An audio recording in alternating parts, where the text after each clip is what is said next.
ပါတယ်ရှင်ကညောင်းနော်တို့ဒီရှာရုပ်ဒီများရဲ့ဘုံကြီးကြီးဆိုရှင်မွန်ရှင်းစစ်ပါဒီမောင်နဲ့ကိုယ်စကားလေးပြောပြရတယ်ဒါရှင်ရှင်မပါဘုရားပေါ်ဒီစီဘေကျရှိနာမကိုရှင်မွန်တို့ပဲဒီလိုကွန်ပျူတာရှင်များမှာစာရေးသူတွေလူကြီးများရဲ့အမရှိဘူးများကိုသူ့ရဲ့ကျေးဇူးတင်ပါတယ်ဆိုကြောင်းပြောရှင်ပရမဝုဆုံးအတင်းတော်ရဲ့သဘောတဘာဝကျွန်တော်ပြောရှင်ပါအတင်းတော်ဆိုတဲ့ခရစ်လူကအေဂျီစလို့ခေါ်တဲ့တဘာပြောက်ခိုင်ခရစ်တော်ယေရှုဖျားရဲ့ကိုယ်တော်ထဲမှာဒီငါရီမြတ်များဆိုရှိပါအဲဒီငါတော်များကြီးရှိတဲ့ထဲမှာကလေးများမိခင်များမြို့သားများ Sunday School နောက်မူရဆောင်များအေဝလိဆီယာများခါရာပီဆီယာများနောက်ပြီးပိုက်ဆရာစစ်တီဆိုဒီတိဖန်စားရပုမြောက်များဆိုပါဝင်လက်ရှိကဲဒီအားလုံးပေါင်းစပ်ပြီးတော့မှတော့ယေရှုရဲ့ကိုယ်တော်တော်ဒီကိုတော့တင်းတော်ပြဆောင်ရှိတယ်။ဒါကြောင့်တိကိုရင်ခါကြီးစနေမှာရှားဆောင်သူတွေ့ရဖြစ်ဒီဘက်ခါကြီးလေးခိုင်းနေအားချော့ပါလေပဲဘာနာအတီးတီးရနေပြီးတော့စီလုံးလုံးညီညီညွတ်ပါဝင်ကြဖို့လူကတိုက်တွန်းလို့ဆိုဖြစ်ပါလေ။အဲ့ဒီတင်းတော်ရဲ့ကိုယ်တော်ဒေမာင်ကလည်းများစွာရှိတဲ့ဒေမာလူငယ်ဆိုတဲ့ခန္ဓာနာလေးကတော်လေးမှာအကြီးကြီးတဲ့ရဖြစ်ရီပေါ်မှာဆွေလူငယ်ဒီအတင်းတော်ရဲ့ညာလက်ယုံလုံးလဲကျွန်တော်ခေါ်လို့ရပါတယ်။ဘာဖြစ်လို့လဲဆိုရှင်အတင်းတော်ဒီမှာလူငယ်ရှိမှသာလေဒီအတင်းတော်ဟာအဲ့ဆိုင်နေလှပတယ်တည်နေတယ်ဘုံမကြီးလေးပြည့်စုံတဲ့အတင်းတော်တစ်ပါးဖြစ်တဲ့အတွက်ကြောင့်လူငယ်မရှိတဲ့တင်းတော်ဆိုလို့ရှိရင်အေးစက်နေမှာပဲဖြစ်ပါတယ်။ဒါကြောင့်မလို့တင်းတော်ဟာညာတင်းလူငယ်ဟာတင်းတော်ရဲ့ညာလက်ယုံလို့ကျွန်တော်တို့ခေါ်လို့ရပါတယ်။ဒါကြောင့်မလို့တင်းတော်ဒီမှာလူငယ်များအထူးကြီးရှိတဲ့အတိုင်းပဲဒီနေ့ဒီလိုခရစ်ယာန်ချတ်အနေနဲ့လည်းပဲလူငယ်တင်းကိုကိုစီနိုင်ကြတဲ့အတွက်ကြောင့်ဖျားရည်ကြီးလေကျေးဇူးတင်လိမ့်မယ်လို့ကျွန်တော်ယုံကြည်ပါတယ်ကျွန်တော်နေနေလေကျေးဇူးတင်ပါတယ်ဆိုတဲ့အကြောင်းနဲ့ထပ်ပြီးတော့မှကျွန်တော်ပြောရှင်ပါတယ်လူငယ်လို့စုကလေးကလူငယ်ရဲ့ဘဝလေးဟာလူတက်တန်းတစ်လျှောက်လုံးမှာတမှုထူးရှားစွာအခွင့်အရေးတစ်ခုခံစားနေတဲ့တက်တန်းတစ်ခုဖြစ်တယ်လို့ကျွန်တော်ပြောရှင်ပါတယ်ရတော့ရခဲတဲ့လူငယ်ရဲ့တက်တန်းလေးတစ်ခုဘဝလေးတစ်ခုဖြစ်ပါတယ်။အကြည့်လို့လေဆိုလို့ရှိရင်ကလေးတွေကျွန်တော်မေးလို့ရှိရင်လူရဲ့ဘဝတက်ကားတွေမှာဗျာပို့ပြီးတော့သဘောကျတယ်ဆိုအဖွားကြီးတွေသဘောကျတယ်လို့ပြောမှာမဟုတ်ဘူး။လူငယ်ရဲ့လှပတင်နေမှုတွေနဲ့လှူရှားမှုတွေကြည့်ပြီးတော့မှလူငယ်ဖြစ်စီနေလို့ပဲကလေးတွေကပြောမှာဖြစ်သူနေ့သူဆိုကျွန်တော်လူချင်းများအနေနဲ့လေဘေးအရွယ်အကြိုက်ဆုံးလေလို့မေးလို့ရှိရင်လူငယ်ဘဝကိုပဲတောင်းတဆာမတ်နေကြဖြစ်ဆိုတော့လူငယ်ရဲ့ဘဝဆိုတာရတော့ရခဲတဲ့ခွန်းထူးဖြစ်တဲ့အတွက်ကြောင့်ဒီနေ့လူငယ်တယောက်ဖြစ်ရတာကုန်ယူပါတယ်ခိစပြောသလိုပေါ့ကမ္ဘောသားတယောက်ဖြစ်ရတာကုန်ယူပါတယ်ဆိုတဲ့တိုင်းဒီနေ့လူငယ်တယောက်ဖြစ်ရတာကုန်ယူပါတယ်လို့ပြောရမယ်ဘောဖြစ်ပါဒါကြောင့်ဒီနေ့အကမပြုတ်သေးတဲ့လူငယ်များအသက်အများကြီးမြန်မာပြည်မှာကျတော့သက်18နှစ်ကနေပြီးတော့35နှစ်မှာရှိတဲ့အတင်းတော်လူငယ်များကျေးဇူးပြုပြီးတော့ခဏလေးကျွန်တော်ကွန်ပျူတာအလုံးမတက်ရပြပါဦးလို့လူကြီးများနဲ့ကလေးများအားလုံးလူငယ်တွေအတွက်ကျွန်တော်လည်းခုတ်ကြည့်ပြီးတော့လူငယ်ဘဝအတွက်ကျွန်တော်ပုံပြပေးကြရအောင်အားလုံးကို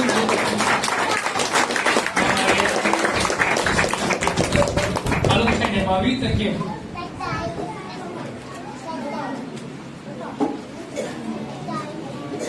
လူငယ်ဘဝမှာစွမ်းအားရှိတယ်တမ်းမာတယ်တွလက်အရာရာတိုင်းမိစမ်းခြင်းနဲ့နော်ဒီလူငယ်လေးဘဝလူငယ်ဘဝမှာနာပွားတယ်တင့်တယ်ကိုယ်ကျင်နဲ့ပြည့်စုံတယ်လူငယ်ဖြစ်တဲ့အတွက်ကြောင့်စောစောကပြောသလိုပဲအနတ်ရတာတွေပြည့်စုံတဲ့ဘုဝဆပန်းလေးလူပဲလူငယ်များရဲ့ဘဝတက်တာကဲကြည့်လို့ကြည့်မဆုံးနိုင်အောင်ပြပပြင်းတဲ့လူငယ်ဖြစ်တဲ့အတွက်ကြောင့်ဒီနေ့တုံးနှစ်ပြည့်လူငယ်များရဲ့ကျေးဇူးတော်ရှင်မရှိစစ်စင်မှာဒီနေ့လူငယ်များကိုထပ်ပြီးတော့မှကျွန်တော်မေးရှင်ပါဒါတော့ဒီဘုထိုက်တာနဲ့လူငယ်ရဲ့ဘဝကိုပိုင်ဆိုင်တဲ့အခါမှာတည့်ရဲ့ဘဝကိုဘယ်လိုအသုံးပြုတယ်လူငယ်များလူငယ်ရဲ့ဘဝကိုဘယ်လိုအသုံးပြုတယ်ဆိုတဲ့မိခွန်းလေးကိုကျွန်တော်မေးရှင်ပါဘာဖြစ်လို့လဲဆိုလို့ရှိရင်ဒီမိခွန်းကျွန်တော်မေးရတဲ့အကြောင်းပါလူငယ်တော့ဖြစ်ပါရဲ့အားနဲ့အစွမ်းတတိတော့ရှိပြီပါရဲ့ဒါနဲ့တော်ရတတ်တယ်လုံနေတယ်ကိုင်းနေတယ်တက်မြက်မြက်တဏမမနဲ့အရာရာတိုင်းကိုဟိုးကြည်တော်မှဆွတ်ခုနိုင်နေဘဝဖြစ်တော်ညာနေတယ်ကျွန်တော်ကြားစာတွေမှာပြန်ကြည့်တဲ့အခါမှာရှုတော်လူငယ်ဟာပြောင်းမြောက်ပြီးတော့မှတပတ်သမိုင်းကိုပြောင်းလေးစိန်နေတဲ့လူငယ်များဖြစ်တယ်လို့လူသမိုင်းကိုလည်းပဲပြောင်းလေးစိန်နေတဲ့လူငယ်မျိုးများစွာရှိပါ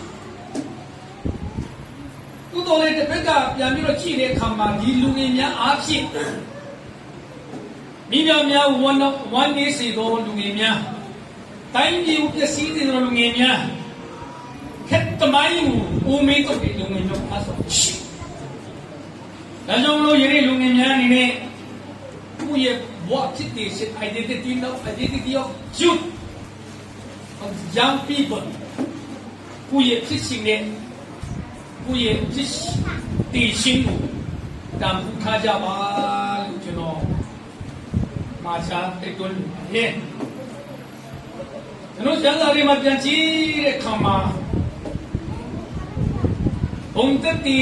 ပြဆရာနဲ့ကိုယူဆရာကောင်းတဲ့လူငယ်မျိုးများစွာရှိဥပမာကျွန်တော်ကြည့်တဲ့ယောသဆိုလို့ရှိလေပဲ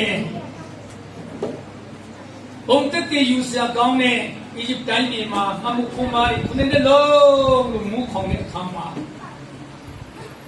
အီဂျစ်ပြည်မှာစာယူဒရီလာများဆိုကိတင်နေခဲ့တယ်ပြောင်းမောက်တဲ့လူမျိုးပြောင်းအနေနဲ့လူသားတွေကိုသူပြုတ်ခဲ့ဖို့ပြောင်းဖြစ်တယ်လို့ဒါဝိယပေါ်တဲ့ဒါဝိလည်းပဲလူငယ်ဖြစ်ပါသူရဲ့လူငယ်ဖြစ်ခြင်းကိုသူရဲ့လူငယ်ဖြစ်တည်ခြင်းတဘုရားပြီးတော့ဣသရေလလူမျိုးများပါလက်စတိုင်းရဲ့လက်အောက်မှာကျုံခံနေတဲ့ဘဝထေရနေပြီးတော့တက်ထေရနေပြီးတော့ကေတီခေတာဘယ်သူလဲဆိုဒါဝိဖြစ်ဒါကြောင့်ဒါဝိရဲ့လူငယ်လေးဖြစ်ခြင်းကတကယ်ကိုကိုကြီးရကောင်းပါလေဒီနေ့ဆိုလိုမွန်ရဲ့ဘဝတက်တာဆိုတော့ပြန်ကြည့်လို့ရှိရင်ရှမ်းတဲ့လူကြီးတယောက်နောက်တစ်ခုတကယ်ပြန်ရှိတဲ့လူကြီးတယောက်အနေနဲ့ကျမ်းစာမှာတေချာကြည့်တဲ့အခါမှာဒီနေ့တမိုင်းအပြီးဒီမှာလည်းသူကမြင်ပြန်ရှိဆိုပြီးတော့မှသူရဲ့ဘဝတက်တာအားဖြင့်ကဘာကြီးတစ်ခုလုံးကိုအလေးပြခဲ့လို့ဆိုတွေ့ရဖြစ်သူတို့သူစပြောင်းများစွာပါပဲအင်းရှိရလို့နောက်တိမိုတေနောက်ဒီမောင်ကျမ်းစာတွေမှာယောရှုဣသရေလနိုင်ငံလုံးဝချစ်ချူကြတဲ့ဘဝတက်တာတီးနေခဲ့တဲ့ယောရှုဘဝတက်တာတွေမှာ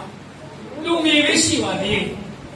သူတော်လေဣသရေလနိုင်ငံရဲ့တမိုင်းကိုပြောင်းလဲခြင်းဒါရှင်နာမဘုံရှိပါစေအာမင်ဘုရားသူစွာကောင်းဆုံးတခုဘဝနောက်ဘဝထာဝရဘဝဒီကံကြောင့်ဘုံတက်တဲ့ကောင်းအနေနဲ့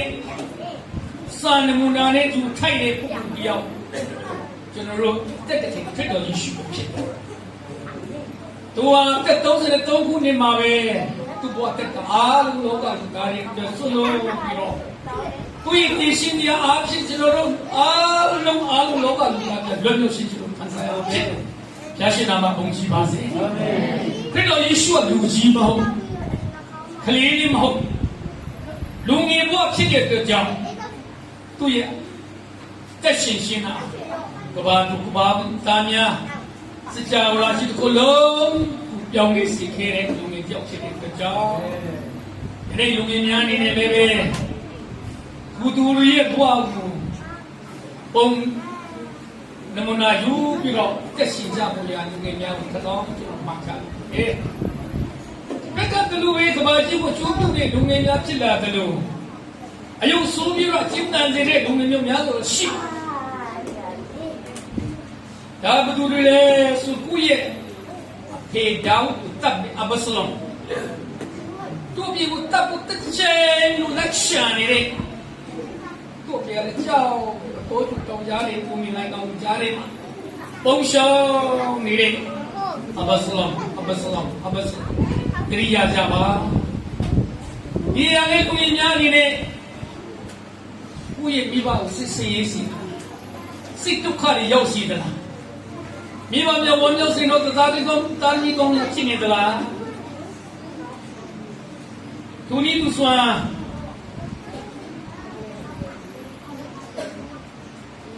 ကိုင်းနာမိကိုရောက်ရှိသူညီလေးကိုမညာမတာပဲအဲ့မှာတပ်လိုက်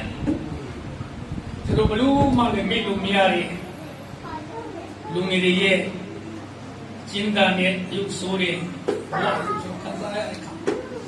ဒီနေ့လူငယ်များတရားတွေကိုကြည့်ပြီးတော့မှစိတ်နှလုံးပြောင်းလဲဖို့သိပါလေလို့ကျွန်တော်ပြောချင်တယ်။အစား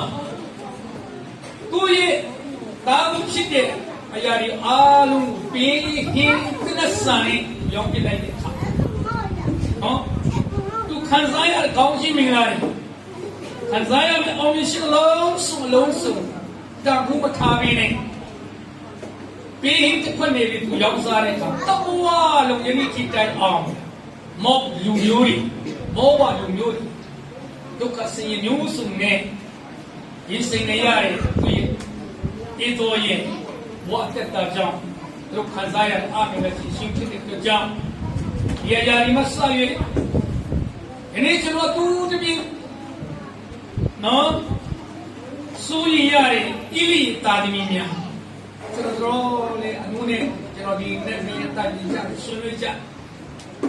ဒီမှာလည်းမှုလို့ဆောင်တဲ့တာသမီတွေများရှိမှာပါ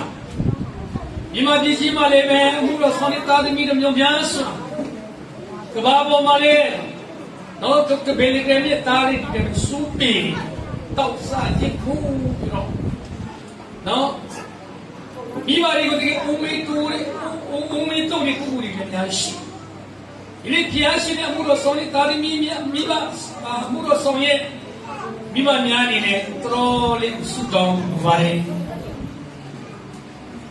အတင်းသူကြီးများနေတယ်လေအမှုတော်ဆောင်များရဲ့နော်ဂျစ်ရိုဂျီရဲ့ဘာစတာရဲ့တာသမီများအထူးစုတောင်းပေးကြပါဒီလေတာသမီးဆူးတယ်မိကလေးတွေပေါ်မှာတာသမီတွေပေါ်မှာရာကြောင့်မဆာဂျစ်ပူစောရတာမျိုး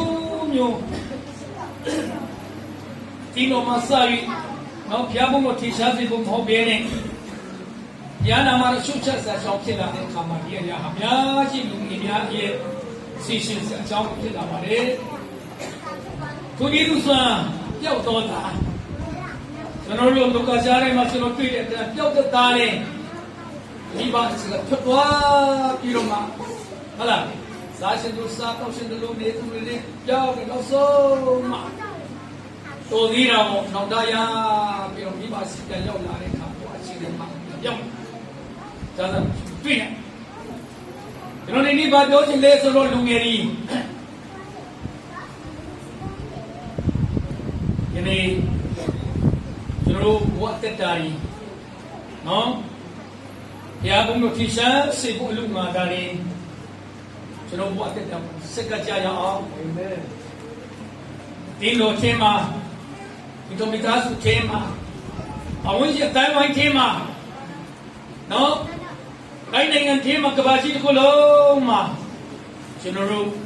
လူငယ်များအားဖြင့်ထိရှားစေဖို့လို့ ကျွန်တော်ဘောတက်တာစီတီးစကကြအောင်အပိတိတ်သွန်းလူပါကျွန်တော်မနေ့ကအမေရိကပြန်လာတဲ့ထွမ်စင်ခိုင်အမေရိကပြန်လာအနာဟိုတယ်ကျွန်တော်တွေ့ international ကြောင်းဖွင့်ဖို့ကျွန်တော်အများကြီးတိုင်ပြီးခဲ့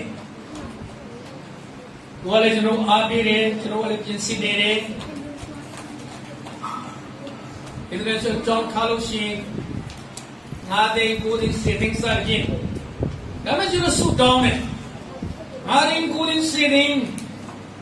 ဝန်ကြီးတို့မှကြောင်းပြန်တည်မယ်ဆိုရင်ကျွန်တော်မြန်မာပြည်မှာစီးရဲတဲ့နိုင်ငံဖြစ်တဲ့ကြောင်းအပြေခံတဲ့လူတန်းစားများစီးရဲတဲ့ကာမီများဒီပညာဘလို့မှမရနိုင်တော့ကျွန်တော်စုတောင်းပါတယ်ဘုရားဒီကောင်းတဲ့ဘုရားဖြစ်အာမင်ကြီးမြတ်တဲ့ဘုရားဖြစ်အာမင်သာနာထောက်ထားတဲ့ဘုရားဖြစ်တဲ့ကြောင်းကျွန်တော်ကြောင်းဖွင့်လို့ရှိရင်မိဘမိကလေးတွေကြောင်းပြန်မတင်ကြတဲ့ကလေးတွေကိုကျွန်တော် free လက်ခံပါနေခင်ဗျာတရားစုတော်မိကြပါကျွန်တော် free လက်ခံပါinternational ကြောင်းအမေရိကကြောင်းကနေပြီးတော့နော် Jackson Bible College နဲ့ကျွန်တော် join လုပ်ပြီးတော့မှဒီကြောင်းကျွန်တော်ဖွင့်လို့ဖြစ်ပါဒါပါလေကြောင်းလာကမကိုနေတဲ့လူကြောင်းမတက်နေတဲ့လူပြန်ကောင်းသွားပြန်ရင်လူတော့တုံးနေတော့သူများအတွက်ဒါကိုကျွန်တော်ရည်ရွယ်ထားတာဖြစ်တဲ့အတွက်ကြောင့်အဲ့ဒီရှာအမေရိကမှာပြီးလေသူကဘိုကြီးငါထားပြီးစာရုပ်နော်သူဘိုးရထားတဲ့ဥစ္စာအားလုံးကိုကြည့်တဲ့အခါအော်မီလမ်းချက်သွားတယ်အဲ့လိုရှိလူမျိုးတွေထဲမှာတော့ခစ်ကြီးမားတဲ့တော်တဲ့ပညာတတ်တဲ့လူကြီးလူကောင်းတွေပညာရှင်တွေရှိနေပဲဘာရဲ့တားတဲ့အဲ့လိုဘာဖြစ်လို့ပြောရင်များရှင်းနေရမှာလဲအဲ့လိုလူကြီးလူကောင်းတွေပညာတတ်တဲ့ပုဂ္ဂိုလ်တွေရှိရတာနဲ့ဘာကြောင့်မလို့ရှင်းလူမျိုးတွေအောက်တန်းကြနေရတယ်ဆိုတာကျွန်တော်စဉ်းစားကြည့်သူနဲ့အများကြီးကျွန်တော်ဆွေးနွေးဖြစ်ပါတယ်အနာဂတ်ကကောင်းလာပါအရှင်နာမဘုန်းကြီးပါစေဆုတောင်းရဆုတောင်းရလူကြီးဆုတောင်းရနောက်ဆုံးအနေနဲ့ကျွန်တော်ဂျေရမိုင်းခန်းကြီးတစ်ခန်းလေးကနေပြီးတော့တစ်စေဘုကပတ်တော်ကိုညရင်းနဲ့ကျွန်တော်ဒီကုတ်ဆုတောင်းဖြစ်ပါတယ်ဂျေရမိုင်းခန်းကြီးတစ်ခန်းလေးခန်းတစ်စေမှာဘာကြောင့်ကျွန်တော်တွေ့ရတယ်ဆိုရင်ဘုရားတခင်ကနေပြီးတော့ဂျေရမိုင်းအမိဝန်တိကပြည်ပြည်ကငါရွေးရှိထားတာဖြစ်တဲ့အတွက်ကြောင့်တင်လူမျိုးတွေတင်တိုင်းနိုင်ငံတွေအတွက်ဟောရမယ်ပြောရသူပြောတော့မှဂျေရမိုင်းရဲ့ရွေးကောက်ဖြစ်အဲ့ဒီမှာဂျေရမိုင်းကနေပြီးတော့သူကအစီရှိချက်လေးတွေပြတယ်ဆိုရင်ကျွန်တော်ဘာမတတ်ဟောတတ်ပြောတတ်နားမလည်မကြည့်တင်းရဟောတတ်တဲ့ပြောတတ်တဲ့တင်းရရေးရှိနေတဲ့တင်းကိုလည်းတင်းကိုလည်း fight ဖြစ်တယ်မဖြစ်ဘူးဆိုတာငါတောင်းနေတာမဟုတ်တင်းရနှုတ်ကဒုက္ခိပြီးမှဖြစ်ပါဒါရှိမှဘုန်းကြီးပါစေတင်းနဲ့သူငါရှိဒီနေ့လူမျိုးများစွာဆင်းရှင်းရှင်းလေးပြီးတကြအနေနဲ့တင်းတော်ထေမတော်ကောင်းရပ်ွက်ထေမတော်ကောင်းနိုင်ငံတော်ထေမငါမသိဘူးမလုပ်တတ်ဘူးကြောတတ်ဘူးစစ်ကြမျိုးပြကြဒီနေ့ကျွန်တော်လူငယ်များရဲ့ဘဝတက်တာတွေမှာလူကြီးများရဲ့ဘဝတက်တာတွေမှာလည်းပဲလူငယ်များဘဝတက်တာကျွန်တော်တက်ဆွနေတာဘုရားရှင်ကနေတော့ဒီအရာကိုကျွန်တော်တောင်းဆိုနေတာဟုတ်ပါဘုရားရှင်ရွေးရှိတဲ့အခါမှာပညာရှိတဲ့လူတွေစက်ကြောက်စရာဖို့လူကပညာပြည့်ငါရွေးတာဖြစ်ကျွတ်ချမ်းသာတဲ့ကုမ္ပဏီတွေပြည့်စုံတဲ့လူတွေအားလုံးအတည်ပြည့်စုံဖို့လုပ်မှာမင်းရမတေရှာနဲ့အပြေခံတဲ့ကန်စားဘာမကြည့်တဲ့ဘာမတတ်တဲ့ပညာမိတွေတဲ့လူကဘိတ်တိတ်ကိုထပ်ထားတာဖြစ်ပါလေကျမ်းစာတွေမှာပေါ်ပြထားပါရရှိနာမှာပုံရှိပါစေပြောရှင်နာဘုရားရှင်နေရောကျွန်တော်တည်ထောင်တဲ့အခါအတင်းတော်တည်ထောင်တဲ့အခါမှာအမှုတော်များကျွန်တော်ဆောင်ရွက်တဲ့အခါမှာဒါသာလူငယ်ကိုကျွန်တော်ဆောင်ရွက်တဲ့အခါမှာကျွန်တော်တို့ရဲ့ရေးရှိတဲ့ကျွန်တော်ပြည်ရရေးရှိတဲ့ကျွန်တော်မရှိတဲ့စစ်စစ်ဥစ္စာတွေကိုဘုရားရှင်တောင်းမှာမဟုတ်ပါသူရဲ့အမှုတော်ကိုသူရဲ့တကူအားဖြင့်သူရဲ့အစွမ်းစားအားဖြင့်တန်ရှင်းတော်ဝိလို့အားဖြင့်တာဖြစ်တာဖြစ်တယ်။ဒါကြောင့်ကျွန်တော်ရဲ့တောင်းဝတရားကဘုရားကြီးကိုလုံးလုံးလျားလျားအားကိုးဖို့တောင်းဖြစ်သူ့ ကိုသာအားကိုးလိုက်ပါနမနီသူ့ကိုသာလုံးလုံးသာ obedient နာခံလိုက်ပါငါရဲ့တကူဒီတင်အားနေရှိတဲ့ပုံမှာလုံလောက်ပါတယ်ရရှိနာမှာဘုန်းကြီးပါစားတယ်ငါတို့အစိုးစားအာမကူပါနဲ့ကိုခွန်အားကိုရှင်ဝရနာစီစားအာမကူပါနဲ့မယတရှိနဝီလူဘုံဘုံကတုံးလုံးနဲ့ခါမတင်တဲ့တကူခံစားရွယ်ဘုရားရဲ့အမှုတော်တန်ရှင်းတော်ပြီးတော့ကိုအားရတိဆောက်မှာဖြစ်တဲ့ကြောင့်ဒီနေ့ဒီခရစ်မတ်ရှိတဲ့လူငယ်များဒီလိုနဲ့ပပဝန်တဲ့အခါမှာဆီဆော့ဆာရီစလုပ်တဲ့အခါမှာဟောစပယ်သွားတဲ့အခါမှာပင်းနေလုပ်တဲ့အခါမှာတင်နန်းလုပ်တဲ့အခါမှာစာလုံးစုတောင်းတဲ့အခါမှာအေဝလီဝေမြတဲ့အခါမှာကျွန်တော်ဘာဘူးအာကူရမယ်ဘုရားရှိအာကူဘုရားရှိအာကူတော့စကန်ခါရှိတော့စီစေဂျေရမီဘာဖြစ်လို့ပြန်နေခိုင်းတယ်ဒါတော့အရေးကြီးတယ်ကျွန်တော်ဘေကလုံးဘီစီရှိရ53လောက်ကျွန်တော်ပြန်ကြည့်ဣသရေလလူမျိုးရဲ့ဘဝတက်တာချွတ်ချုံကြတယ်ဘဝတိုင်းနေမှနေတရှိမရှိတော့ဘူးတရားပြတာရှိတရားတွေမရှိတော့ပြောင်းမရှိတရားမရှိတဲ့အတွက်ကြောင့်ဂျာရီကဂျေရုဆလင်မြို့ကြီးကငါမီးနဲ့အားရှုလိုက်တော့မယ်အဲ့ဒါလူမျိုးတွေအားလုံးလည်းပြည့်စည်ပြီးတော့မဟုတ်သူများနိုင်ငံမှာဆီးရီးယားနိုင်ငံမှာဘာဝရနိုင်ငံမှာအီဂျစ်နိုင်ငံမှာမြို့ကျုံခံရတော့မယ်ဒါကြောင့်အများဆုံးပြောင်းလေးပါနောင်တရပါ repent and turn to God or he will punish မင်းတို့မပြောင်းလေးဘူးနောင်တရမရဘူးဆိုရင်ငါတို့ဒဏ်ခတ်မှာပဲဆုံးမမှာပဲတရားစီမှာဒီနေ့ကျွန်တော်အသိတော်ဒီနေ့ကျွန်တော်လူငယ်များလူကြီးမတွေပါဆရာများအားလုံးမှုတော်ဆောင်များအားလုံးဒီနေ့တိုင်းပြည်ရဲ့အရှင်နဲ့အားလုံးတည်ကြပါလေမြန်မာပြည်ရဲ့အရှင်နဲ့အားလုံးတည်ပါလေတည်ကြနားနေကြတွေ့ကြမြင်ကြအိမ်ကြီးမြေတော်လောင်သွားပြီ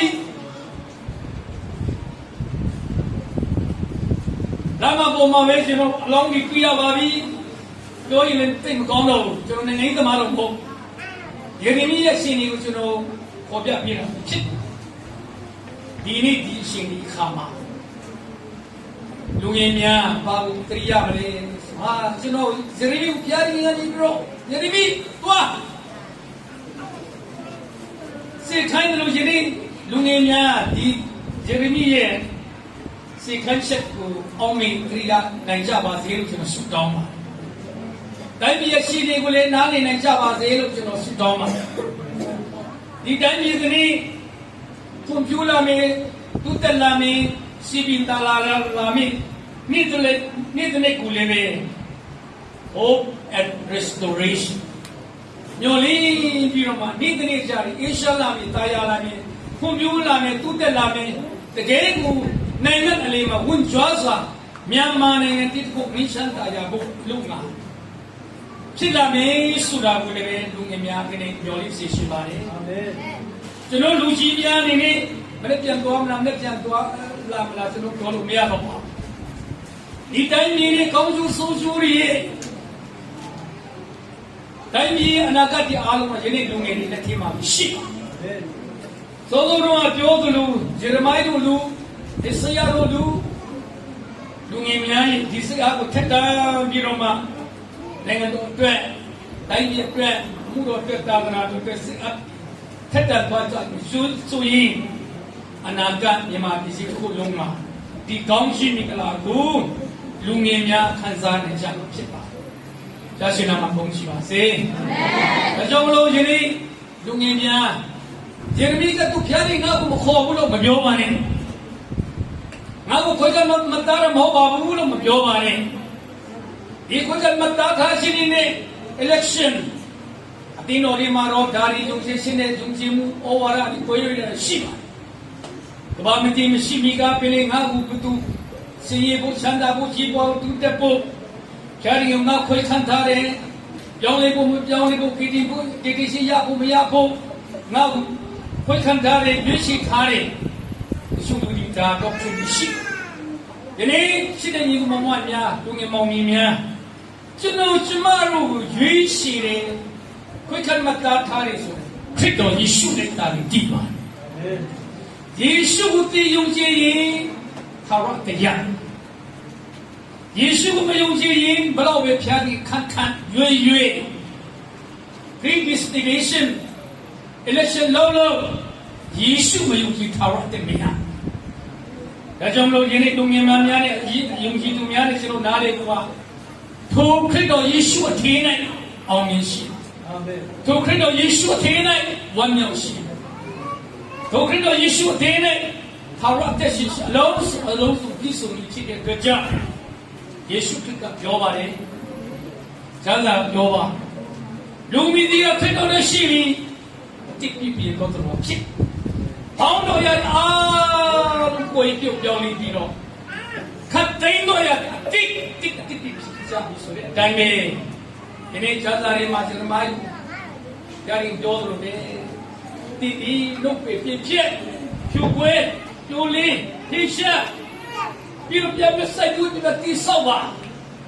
ဟောင်းနေရာအားလုံးခရစ်တော်ယေရှုရဲ့ဝါသားနဲ့ကိုလိုသွားပြီအာမင်လို့ပြောပြီးပါဦးအာမင်အာမင်ရှင်ရှင်စီတို့ကလည်းအားလုံးခရစ်တော်ယေရှုခံလိုက်ပြီအာမင်ရှင်တဲ့ထားမြောက်တဲ့ကိုယ်နဲ့ငါတို့ကိုထားမြောက်စေတော့ခရစ်တော်ယေရှုရဲ့အာမင်ဒါတို့အောင်မြင်တဲ့တော့အောင်မြင်သူများဖြစ်တဲ့အတွက်ကြောင့်ဒီတိုင်းနိုင်ငံဘလို့ပဲရှိဘာဝိဇ္ဇာရှိတယ်ဘလို့ပဲဆိုးစ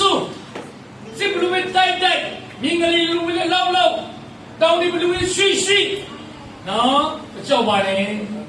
ငါဒီလောကကိုအောင်မြင်ပြီဆိုတော့ဖြစ်တယ်အာမင်တို့ယေရှုပြအားဖြင့်လူငယ်ပေါင်းများဒီနေ့အတင်းတော်ထဲမှာဥက္ကဋ္ဌတေတဲ့ဘုရားပါဝင်လာကြတဲ့ခါမှာကျွန်တော်ခဏပြောရဒီမှာလေလာတယ်နော်အင်္ဂလန်ကအားလည်းခဏပြောပါတယ်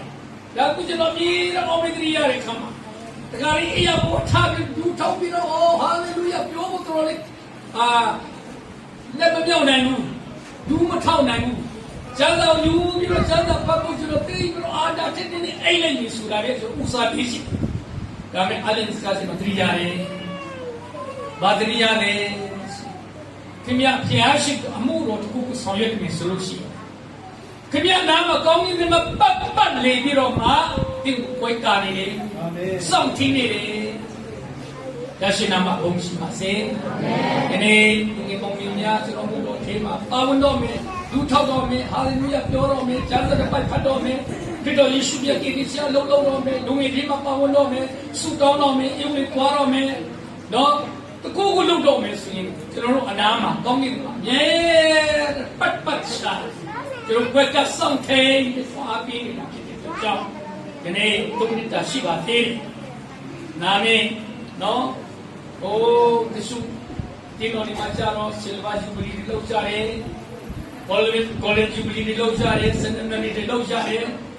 ဒီနေ့အစပြုတုံးနေတာရှိသေးတယ်စကောင်းနောင်တိရှာမှုပဲကောင်းနေဘီလူကိုပတ်တော့ခံယူပြီးတော့မှခရစ်တော်ဒီဟူသောဒီလိုဒီဟူသောခရစ်တော်ရဲ့ကတော့ဒီမှာကျွန်တော်ဥပဒေချက်ပေးတယ်ဘုရားယစီနေရာမှာကျွန်တော်ပါဝင်ရမလားနာနေရာမှာပါဝင်ရမလားယေဝလိနေရာမှာပါဝင်ရမလားတော့တင်တဲ့ရှင်အားဖြင့်ကျွန်တော်ပါဝင်ရမလားဆိုတဲ့ပါဝင်ချက်ဒီကိုဒီမှာအကောင်းဆုံးကောင်းတဲ့တိတ်ပါရှိပါဝင်ပြီးတော့မှခရစ်တော်ယေရှုရဲ့အတင်းတော်ကိုဆောက်ကြပါစို့ဒီအတင်းတော်ဒီ